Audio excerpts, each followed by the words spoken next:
Alright, so we're going to do this episode by episode because I don't want you to get into spoilers if you're not that far ahead. Stranger Things Season 2 is here, and I'm just going to lay down basically a synopsis and what I hope to see. I want to do these differently than the podcast because when we talk about it on Roomies and movies, everything's going to get smashed together. We're just going to talk about the whole series as a whole, and I really can't take apart and talk about my favorite parts of the little things. So here we go.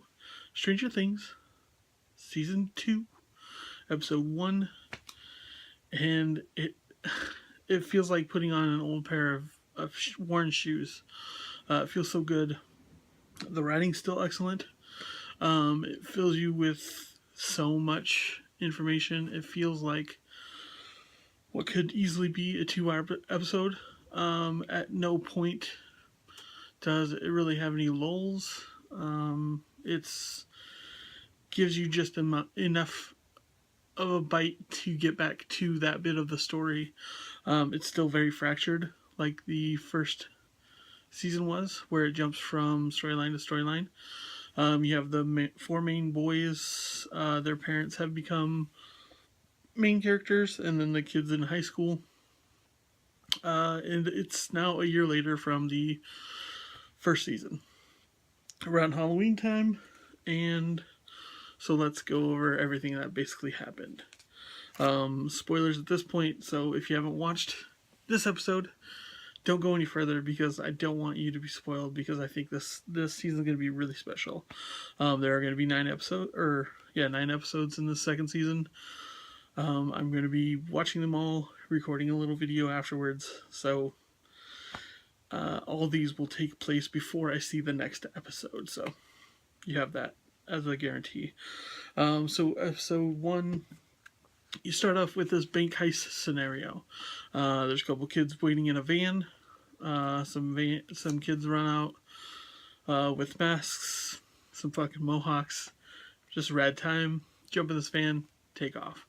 They're in Philadelphia, and so they are led on a chase, and it's quickly apparent that there is another one of these kids that were tested on, I suppose. The cops pursue, and they get rather close. It's pretty decent car chase, but like they are nipping on their heels, and this new experimented kid turns on her magic, and I believe it's she can play mind tricks with people's perceptions or minds, but basically makes it look like the tunnel they go into collapses, and the cop slams on his brakes to avoid it, and they cause a pileup, so they're no longer being pursued. She starts bleeding from the nose. It goes rushed off, and it shows her tattoo, and I believe it was number 8. Jumping back to the main kids, they're talking about gathering quarters. Cuts back to Mike, and he goes into Nancy's piggy bank and steals quarters and takes off, seemingly getting into trouble, and they meet up at the arcade. Arcade is exactly what I pictured when they started grabbing coins. Dustin has a great moment with his mom, because he needs her to move so he can look in the couch cushions for quarters. Comes up with the least amount of money because just not enough money in those couch cushions. But it's great setting these kids back up because it kind of gives you a first look at how they've progressed in this last year. Another great thing is Netflix tweeted out that the code word was pearls, and Dustin brings it up a couple times, but he has his front teeth back in, and he calls them his pearls. So, fast forward to arcade. They're going around machine. They're playing Dungeon Master, which is a really cool concept. I always wanted to tell a story like that video game, and it's probably down the road, so that, like, immediately I'm sucked into this world. Will's along with them, playing games or whatever. They find out Mad Max has claimed their top prize on a couple machines, and they try getting information out of one of the older kids that kind of runs the arcade, I would assume. But after they're unsuccessful, like Will phases into the underground and or upside down and starts seeing things. You get that cloud from the trailer, that first trailer, with that monster approaching, and he kind of gets shook loose and comes back to the real world. After that, you go to school, see Nancy and Steve are still together. You see Max's brother show up with a sweet Camaro, which also brings me a great point, is because if you're not paying attention to the Roomies and Movies podcast that I'm doing with Luke, there's so many crisscrossing paths. Max's brother is revving on his Camaro, and this happened in The Babysitter. And when we were talking about it a few weeks back, Luke definitely pointed out, that was me, and it definitely was me. I've shown you pictures of my Firebird, and I used to do that stuff all the time. So I guess I'm Max's brother. You have Nancy and Will's brother hanging out. They're definitely, Will's brother's still hung up on her, but plays it off. Then Will finds something in his locker. Cuts back to Nancy's got a new boyfriend. Then goes to the pumpkin patch where goes to the police station where Hopper is talking to a conspiracy lunatic. He's seeing these crazy people. Brushes them off, goes to see this pumpkin patch that's been basically destroyed by a crop fungus or something. But considering it's Halloween, the next few days, pumpkin's a big deal, and this whole field's been destroyed. There's also a pretty good scare with the scarecrow. Then it cuts back to Will at school, and he has to leave for an evaluation because of what he saw at the arcade. He goes there. It's Paul Reiser, of all people, the star of Mad About You from the 90s, something like that. But was weird to see him.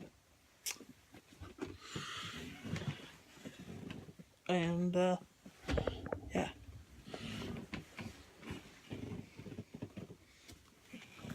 Sorry, just lost my notes. So the boys are at school. They find out who Mad Max is because they follow her around at school, but then follow her to the arcade later. See that she's pretty good at video games. This comes into play later because I think Dustin's probably going to invite him into the groups, which is so great because if you saw it a few weeks ago, it's just so very reminiscent of that as well. Them making the Losers Club or whatever. Nancy and Steve go and hang out with Barb's parents. They've hired a detective to see what happens to Barb. Because Hopper hasn't done anything because he knows that she died in the upside down. So it's whatever. Then cut back to movie time with Will and his brother and then his parents. And they watch Mr. Mom with Michael Keaton. Before that, you see Mike having to collect boxes of toys for his parents to sell at the garage sale as a act of punishment for him stealing Nancy's money. They allude that Mike's been on a bad boy streak, just being a real terror since 11 left last year. So I'm interested to see where that goes. After all these are caught up on, cuts back to Hopper, and he's going home. And he has to cross some lines. And he has somebody waiting for him at the house, but I'm not going to ruin that. So if you haven't watched this, I'm definitely not going to ruin the best part of the first episode, but it definitely felt longer than 50 minutes. I think it was 47 minutes, but genuinely felt 2 hours worth because it just added so much. The aesthetic's perfect. Music's great. It's from the 80s. just the mood is back, and like this just feels like you're walking into another episode of Stranger Things, and it's great. So I'm gonna get back to episode 2, but I figured I'd drop a note on you, let you know that I'm super excited to see how this all unfolds. I'm excited to see the dynamics of the boys as they introduce a female into the group for the video game playing. There was no mention of D&D or any of that, so that's kind of odd, but I'm totally all about the arcade scenario, especially if they're playing Dragon's Lair. So that's going to do it for now. I'll check in with you in an hour after I watch episode 2. So these videos be sporadic at best, so keep checking in, and I will get back to you soon. Later.